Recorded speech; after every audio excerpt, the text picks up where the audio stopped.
Since 2015, fentanyl has killed more than 209,000 people in America. That's the leading cause of death for 18 to 45-year-olds. That is incredible. Congressman Greg Murphy, Republican, North Carolina, joins me now.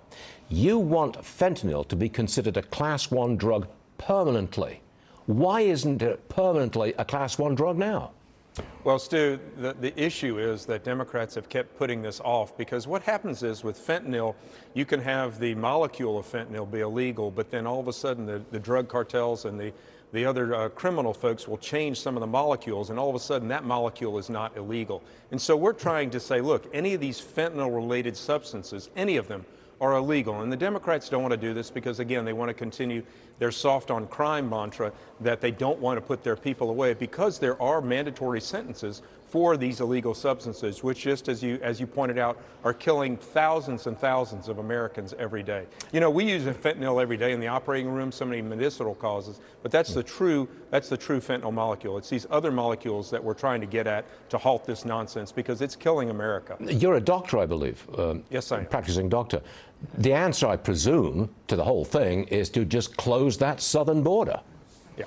Well, you know, what's happened, Stu, if you look at this past year or so now, we had for the first time 100,000 individuals die from overdoses, the majority of which were opioid overdoses. And if you look at our southern border, that's where 80% of these drugs come in. 80% come in this way.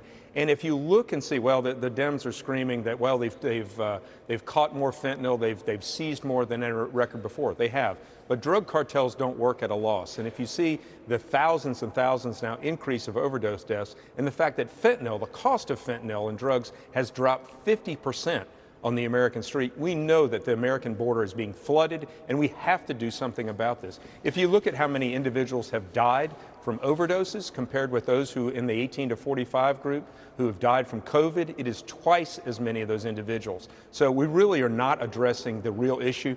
Tried to send a letter to Secretary Mayorkas in December about this issue and how drastic and how urgent it was, and have gotten literally nothing back from them. It's a very, very sad state of affairs. Is it true to say that many of the people who have died from an overdose here didn't know that they had fentanyl, that they didn't know it? They were maybe purchasing street drugs which have been cut with fentanyl, and that's right. The problem. Yeah. One other quick one. Is it made in China and then goes to below, south of the border, then comes up here north? Is that how it works? Yes, sir. Yes, sir. Precisely. It is made very, very cheaply in China, and 2 out of every 5 drugs now are being laced with fentanyl because it's cheaper. They can cut the drug that way, and that's what's leading so many people to dying. But China is putting it in through Mexico, our southern border, and flooding this country. And, you know, here we are.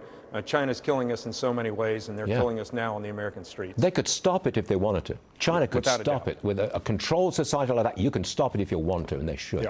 Yeah. Congressman, thank you very much for joining us. So on a very important subject, which we neglect, and we won't in the future. Thank you, sir. Have a great day. Yes, sir.